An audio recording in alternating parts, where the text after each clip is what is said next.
I'm Mark Chapman. Welcome to the Business of Sport podcast on The Athletic. Each week we'll take you behind the curtain into the world of football, business and other sports across the globe.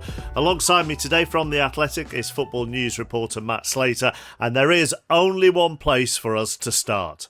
Nothing says I'm thinking about you and your horse like Ivor Williams trailer. Tilt bed, beaver tail, tipper, horse box, livestock, you name it. So, if you're looking to really wow them this year, and you own livestock, visit Ivor Williams. Why are Rob and I pitching a North Walian trailer manufacturer? Well, because we just became owners of Wrexham Association Football Club, and they're our team sponsor. You may have never heard of Wrexham, the racecourse ground, or Ivor Williams. but you will. So to the Wrexham Supporters Trust, thank you for your faith and trust in us. We are humbled, and we're already getting to work. Holy shit, this is really happening. Well, today we are going to look at Wrexham's Hollywood takeover after actors Ryan Reynolds and Rob McElhenney were this week given the green light to purchase the club from the Supporters Club. If you're not already a subscriber to The Athletic, then I urge you to head to theathletic.com/Ornstein and Chapman, where you can sign up for just £1 a week and you can read Matt's piece on this in full. We're going to talk to Spencer Harris, a director at Wrexham, who's been fully involved in this process. But first, Matt, it is a remarkable story. Yeah, it really is. I mean, I don't think even Chester fans can hear that and not smile. It's just funny, but sort of heartwarming as well. Maybe it's not warming hearts in Chester, but it is funny. What a story. Well, the background to this is Wrexham, famous old club, you know, a solid EFL club for most of their history, sort of third, fourth tier, had moments in the second tier, perhaps best known for beating Arsenal in a famous FA Cup upset, but also their kind of adventures in Europe, in the Cup Winners' Cup, the old Cup Winners' Cup, which they kept qualifying for because they would win the Welsh Cup most years, and there's been some great games back in the 90s and 80s that I'm sure Spencer will regale us with. Really good club, well run now, but not very well run a decade or so ago when they nearly went bankrupt, got relegated to the National League, to the old Conference, fifth tier of English football. They're one of 4 Welsh teams that play in the English football leagues, professional football leagues. The other 3 are all in the south of the country. Right in the south of the country, and Wrexham have the top half of Wales, which I think is why this is also a very good business story, because they have this brand. They are the 3rd oldest professional team in the world, the oldest team in Wales. They have a famous ground as well, the racecourse ground, which is the oldest stadium in the world that is still international stadium in the world that is still staging internationals. As I say, they've got this wonderful heritage, and ever since the fans bailed them out 10 years ago and have been running the club ever since. They've been running it very well. They've been unlucky it's a hard league to get out of, the National League, which I think Ryan and Rob might discover. Been to the playoffs 4 times, but they managed to do it without making losses, which is very rare for anyone sort of below the Premier League. So these Hollywood A-listers, for £2 million, they're getting this club, and they've made an amazing go of it so far. There's going to be a documentary, and you could argue, and some have, that this is a cheap way of making a compelling sports documentary. I think there is more to it than that, because there's a lot of upside here, which I know Spencer believes, and I buy it, to be honest. I think Wrexham, there is a journey, there is a pathway back into the EFL and back up the pyramid. There's a good catchment area there. There's things already in train in terms of development around the ground. A new station, I understand. This is a joint venture with the Welsh Government and the local authority and the local university. So there are things happening at Wrexham that make this a good investment. And then you add in the magic, right? That it's not just anyone. It's these Hollywood A-listers. So, it's a great story, but it's an interesting business of sports story as well. There are so many different ways that we could go with this, and we probably will over the next however long, with Spencer Harris, director at Wrexham, who took the call when interest was first expressed over in Hollywood. Before I come on to that first time that the phone rang, Matt said about the upside of this takeover. What's the biggest upside for you as let's not forget, as a volunteer at the club, as a fan of the club, as a man whose heart is in the club? This is quite a smart move, I think, from Ryan and Rob, because if you look at the landmass of the UK, and Matt's already alluded to it, there's around 900,000 people in which this club could quite easily represent in North Wales. So there's a lot of local headroom to go to, but in terms of the journey and taking it beyond the sort of regional into the sort of global and international, then there's a really great story of a club that was in a really bad state then when we took it over. It lost, our previous owners sold our ground, our training ground, all the land around it to pay for the debts that they ran up. We took on £750,000 per annum operating losses and £500,000 of debt.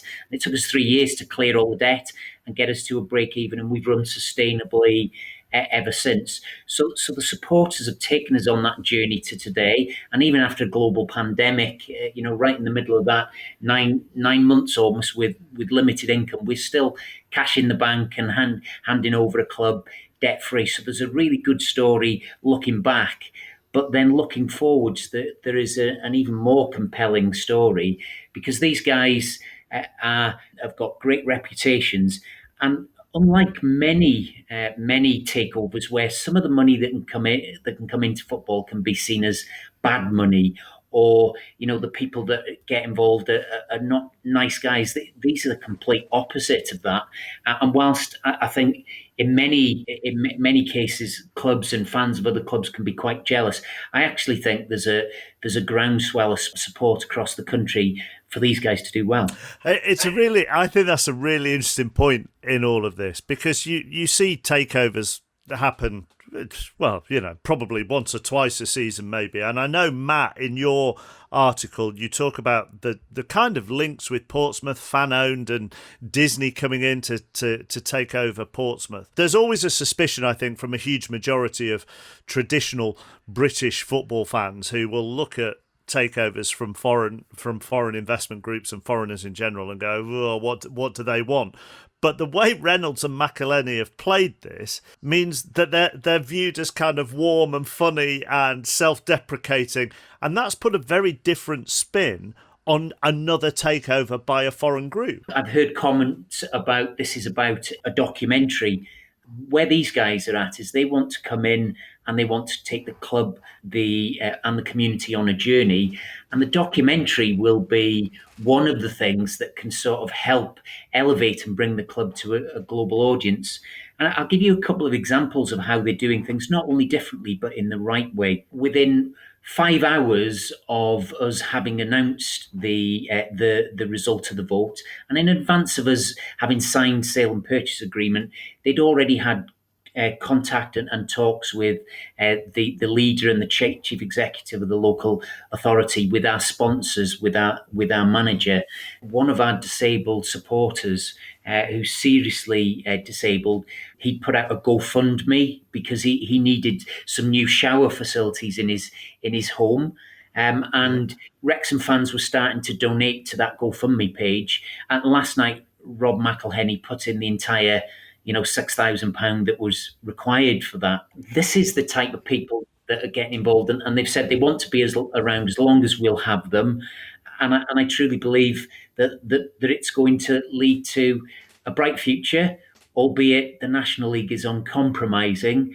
And in our history, I think Matt referred to it earlier on, one season we got 98 points, which is the highest total in the history of the top 10 divisions of English football, to still not get promoted. And Jamie Vardy scored all the goals for Fleetwood that season. They got 103. Yeah. And I still throw things at the telly when he plays for Leicester or England. Other non-league fans have contacted me to sort of raise this point that, yes, this is a wonderful story. I think we all agree, particularly in the context of 2020. But I don't need to tell you this, Spencer, that non-league football can be a jealous place. And at the moment, it's a story we can all get behind. But you're going to be the Man City now everyone's going to raise their games when they play you. And there's always a team in any National League season that's perceived to be the money team. For a long time, it was Salford, wasn't it? And I don't know when it's going to happen. I don't know how. I don't know if it will be to the same extent that Salford and other teams have experienced it. Crawley to a lesser extent, I guess. You might lose some of that popularity. And how will Ryan and Rob deal with that when their project in North Wales isn't universally loved? I wonder if that's a challenge that they have started to ponder. What I would say is there are a lot of, even today, a lot of extremely well-funded clubs in the National League who are all vying for that one promotion spot. And that really is a glass ceiling. I'd love to see that change in the future, regardless of whether we finally make it back to the Football League or not. But there's a lot of clubs. And, we would be kidding ourselves if we thought that a Sutton or a Stockport County or anybody else is rooting for Wrexham to get promoted. They want their own club to go up. So I'd have no problem with other clubs, seeing us as a rival. They already see us as a rival. So, that's going to happen, whatever. But I think Rob and Ryan, you've seen in their opening salvo, I think they will come at this in a very different way and have a little bit of fun about it. I've been not surprised, but really pleased to see how humble they've been about this. You can see they use the word humble in their opening video. But the very first time that I met them, what they said was, "We are not the experts on football. We're not there to pick the team or to get involved in the real detail. We're there to write the checks, and we will be involved in some of the major decisions, but we're going to put people in place around us who do know the football world." When you first took the call, just explain how that process worked and how much convincing you needed. When you're not in the football world, it's very difficult to appreciate and understand how surreal the football world is. It doesn't act and behave like any other business that I've been involved in. But what happened was I got a call in May from the chief exec of Portsmouth who asked me would I be prepared to take a call from somebody around investment into the club, gave me a bit of detailed background around the credentials of the people who wanted to talk to me. And of course, as a representative of the fans, I was more than happy to take that call to hear what somebody had to say. So, that was from, Inner Circle Sports, which is an investment bank in New York. And we started to talk about over the coming weeks, more about Wrexham as a club, how it's doing on and off the pitch, and really getting into the some detail around how we were structured and how we do things. And over the few weeks, the first few weeks, that was on the basis that we didn't actually know who the investors were. We knew that they were famous people. We knew that the type of thing that they want, the type of project, I hate that word in football, by the way, but yes, unfortunately, the type of thing that they wanted to do at a football club. And we were willing to go along with that and just to sort of do that snake dance in the first few weeks. And then when we got to, where the interest really started to solidify, we got into a state where we could agree a non-disclosure agreement, and then, we could get into, knowing who the guys were and getting into discussions with them. First of all, how do you then explain that to other fans? Because fans, by their nature, a lot of the time are sceptical about these kind of things, as we've already discussed. And then how much do you turn it over in your mind, given your association with the club? Because relinquishing control of a fan-owned club must be tough. As a trust, I like to think that we run the club extremely professionally. I think our finances and our track record and the relationships we've now got, over those 9 years, we've got the racecourse back on a 99-year lease. And in this deal, we retain the headline lease, by the way.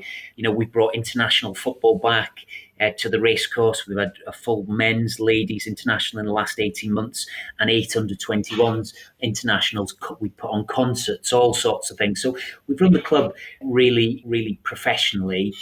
But in terms of so what that means is when we got into the discussions in the early stages, even though we are fan owned, we did have a responsibility to take those conversations up to the point in where it was ready for consumption by the wider fan base. So they do put their, it is a fans owned club, but it doesn't operate in the way like the old myfootball.com did at Ebbsfleet, right?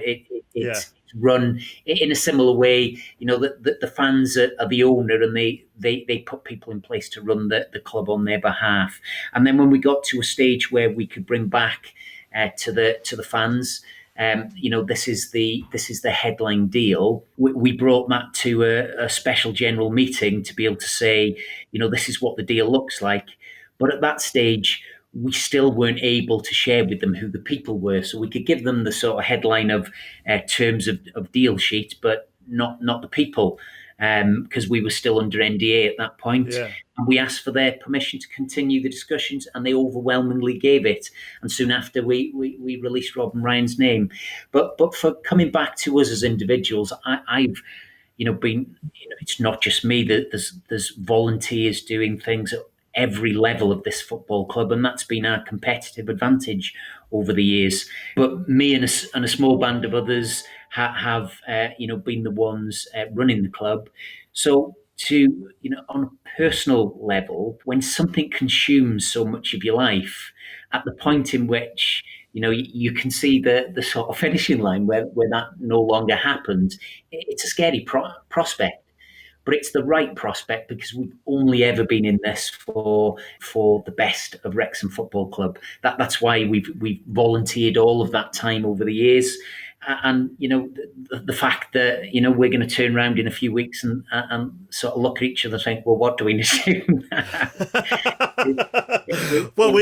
It's immaterial. Well, we ought to say, Spencer, as well. You work for a multinational company, don't you? And you're trying to get that ready for Brexit at the same time. Is that not right? Yeah. I mean, talk about a lot on your plate. Yeah. Yeah, I've got a big job off the football pitch, as it were, and a lot of responsibility.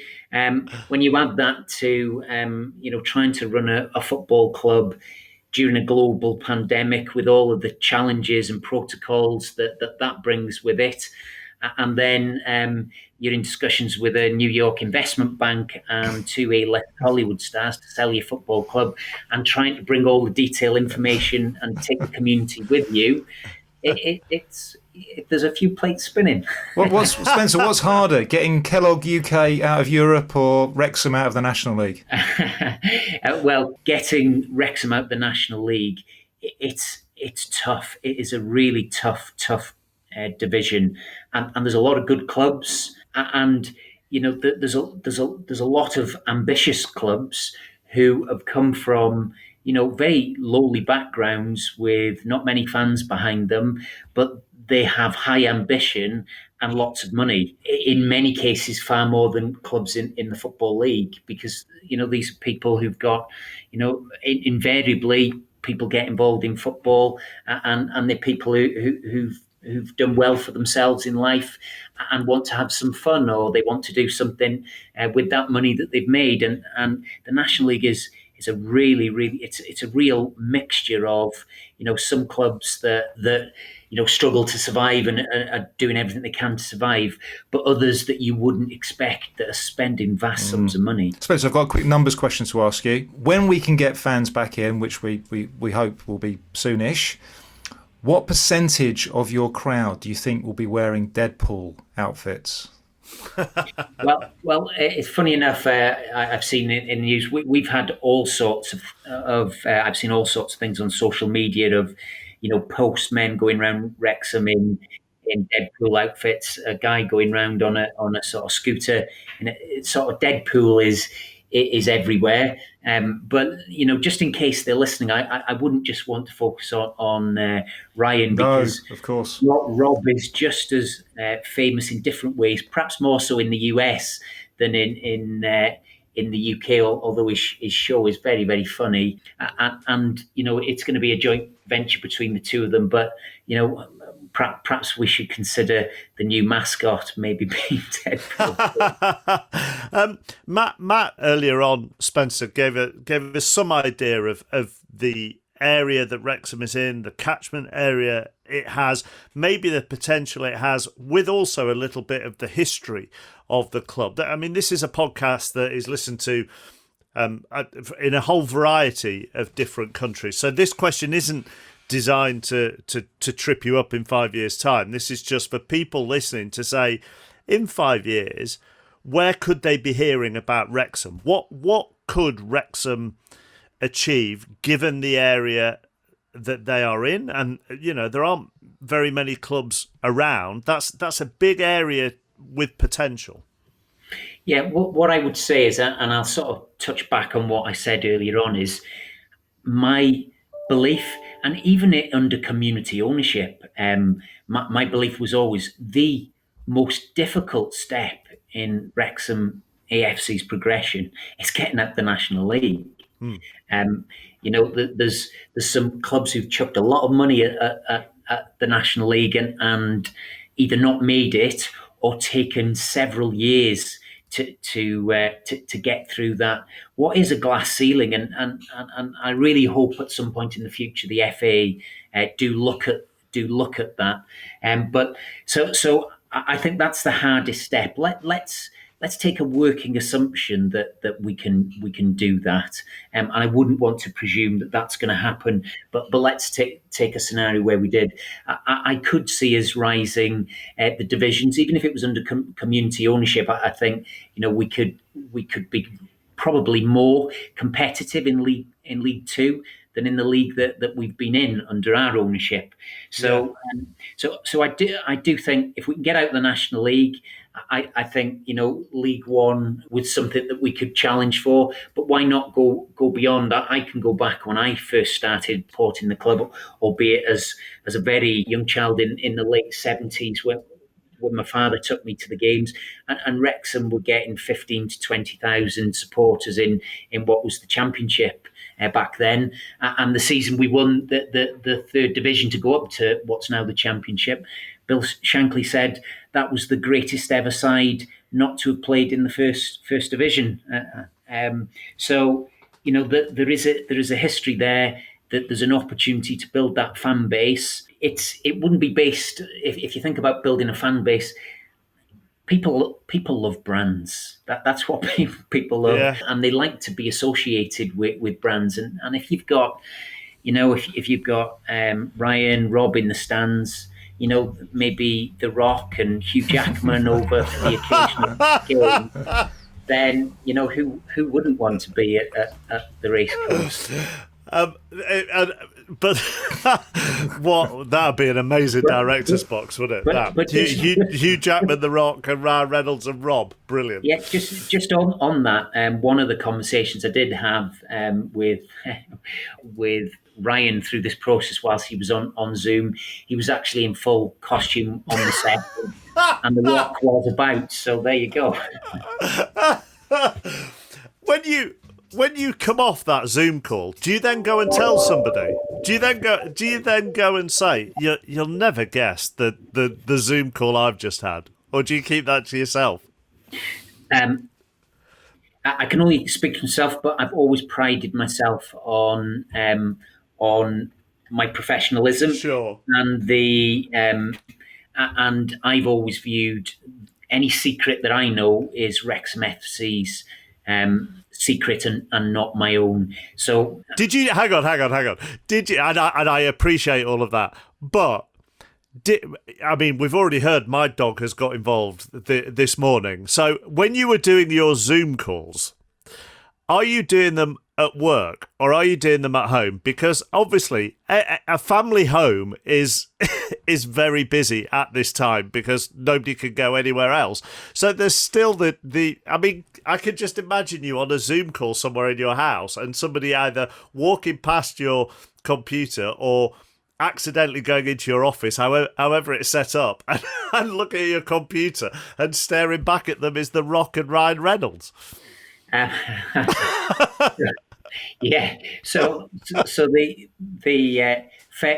what I have to say is I'm blessed to have a wonderful family, really supportive wife and kids who have they've always been really supportive. They're all Wrexham fans, and when I'm on calls to do with Wrexham, then they stay out the way. I have been fortunate that that nobody walked in to have a look, and so that Deadpool having a chat with their dad. Brilliant, brilliant. And a final thing, just because it goes back to something you said when you were talking about the disabled fan, and we've touched on it with Matt before, spoke about it with George Culkin when talking about Newcastle takeovers, that communities get very excited, and rightly so, when someone wants to take an interest in their own community and put money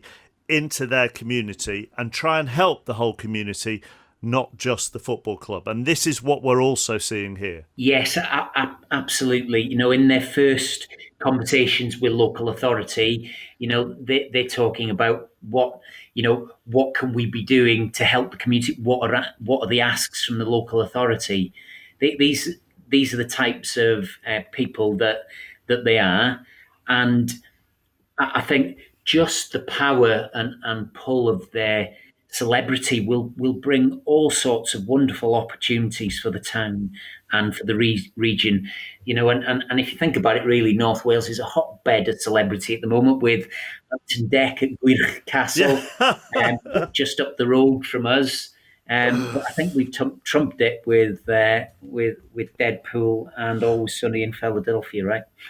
Brilliant, brilliant. It's been so good having you on. Thank you so much, Spencer. I know you're bombarded with interview requests at the moment, so thank you for giving us your time. No, you're welcome. Okay, thanks both.